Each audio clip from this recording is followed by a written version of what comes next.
Muito bem. Necessidade da mentira. Olha que item que Joana nos traz. Necessidade da mentira. Será que nós temos necessidade de mentir? Vamos ver. Os remanescentes da fase de mendacidade permanecem no adulto imaturo, levando-o ao prosseguimento da distorção da realidade, de modo que lhe agrade aos sentidos, gerando em consequente situações vexatórias que o fazem sofrer e aos demais.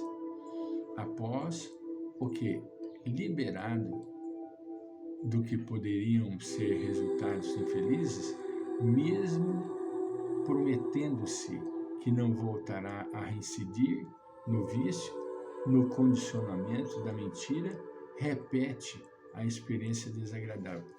Isso é um ciclo terrível que a pessoa, infelizmente, se envolve e acaba não saindo. A insegurança infantil está presente nesse indivíduo que se recusa ao crescimento, acreditando chamar a atenção utilizando-se desse instrumento de perturbação.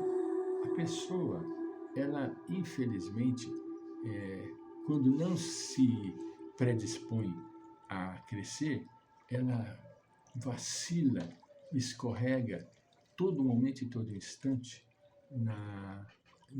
nesse pântano que é a mentira. A mentira deve ser rechaçada sob qualquer forma em que se apresente, em face dos prejuízos morais que provoca, levando à maledicência, à calúnia e a todo um séquito de terríveis distonias psicológicas e éticas no comportamento social. O mentiroso é alguém enfermo, sem dúvida. No entanto, provoca desprezo em razão da forma de proceder, tornando sua palavra desacreditada, mesmo quando se expresse corretamente, o que nem sempre acontece. De tal forma, se lhe faz natural alterar o conteúdo ou a apresentação dos fatos, que os revela de forma irreal, esperando manipular pessoas através desse ignóbil ardil. As raízes da mentira estão no lar mal formado, instável, onde a insegurança era substituída pela compra dos valores que a fantasia disfarçava. Além desse fator, os conflitos da personalidade induzem ao comportamento da fantasia, em fuga neurótica da realidade, que constitui ao paciente um verdadeiro fardo que não gosta de enfrentar. As pessoas e os acontecimentos para ele devem ser coloridos e sempre bons. Assim, quando não ocorre o que é normal, apresenta-se-lhe assustador, parecendo ameaçar-lhe a paz, elevando-o ao mecanismo da falsificação do acontecimento. Tornou-se tão habitual o fenômeno da distorção dos fatos que se criou a imagem da chamada mentira branca, isto é, aquela de caráter suave, que não prejudica, pelo menos intencionalmente, e evita situações que se poderiam tornar desagradáveis caso fosse dita a verdade. Olha que coisa complexa. Cria-se até uma situação de engano e engodo para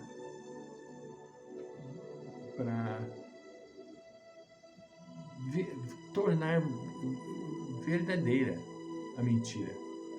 Cria uma ilusão tamanha que a pessoa acredita na mentira, está mentindo, mas está acreditando que está falando a verdade.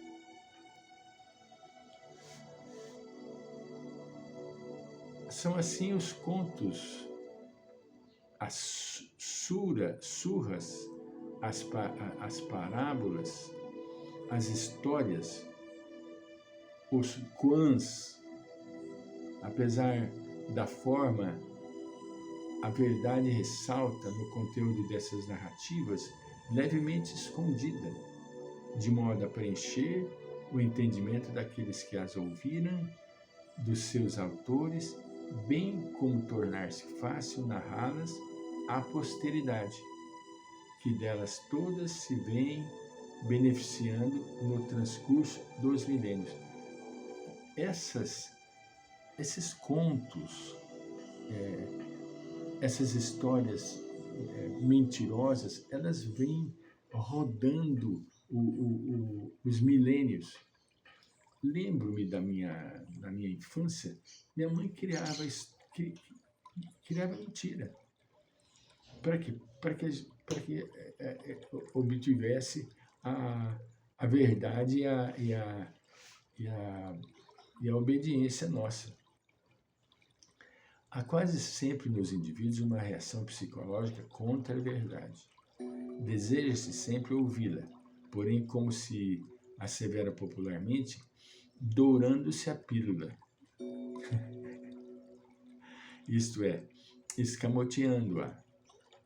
Certamente não se deve zurzi-la como um látego, que é uma forma neurótica de agir e impor-se com a sua verdade, ferindo e dessa maneira sentindo-se triunfante em mecanismo perturbador de falsa superioridade moral.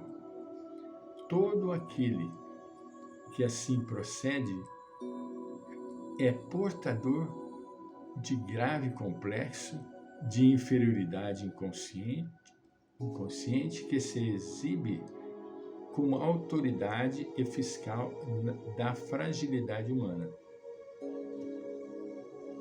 A verdade deve ser ministrada com naturalidade, suavemente, sem alarde, sem imposição, mas também sem ser falseada, sem perder a força do seu conteúdo. O mentiroso desculpa-se incidindo no erro e acusando as demais pessoas que parecem não o entender, fugindo à responsabilidade das suas informações alteradas. Isso até na época do Cristo ocorria. A mentira. Jesus foi envolvido por mentirosos. Tanto é que ele mesmo criou a fala de a verdade, quem fala a verdade não merece castigo. Não tem motivo, né? Mas entre os seus seguidores havia o receio de falar a verdade nua e crua. No pensamento, portanto, tem lugar o planejamento de tudo. No pensamento. Dessa forma, se deve pensar com correção, falar com correção, de modo a se poder agir com correção. Pensar com correção. Falar com correção. Agir com correção. Reto. A vida familiar deve ser um lugar de segurança emocional, de realização total, e não o reduto onde se vão descarregar o mau humor e as tensões do cotidiano. Uma criança de 7 anos indagou a sua genitora profissional de televisão, porque ela sempre se apresentava sorrindo na tela do aparelho, enquanto que em casa estava sempre aborrecida e enfesada. Surpreendida com a indagação, a senhora respondeu que, na televisão, ela ganhava para sorrir. Diante da resposta, a filha que a amava indagou-lhe esperançosa: "E quanto a senhora quer ganhar para sorrir também aqui em casa, mamãe?" Olha que situação! Os filhos são mais do que reproduções do nosso comportamento. Trata-se de espíritos atentos, necessitados, uns preparados, outros, para seguirem adiante e constituírem o mundo do futuro. Todo o cuidado que lhes seja dispensado é sempre de resultado feliz. Veja bem, como é importante dizer sim, sim, não, não. Seja o meu dizer sim, sim, não, não. Por quê? Para não criar situações de confusão. Não importa se vai agradar. O importante é que você falou a verdade. Afetividade conflitiva. O próximo item, vamos entrar.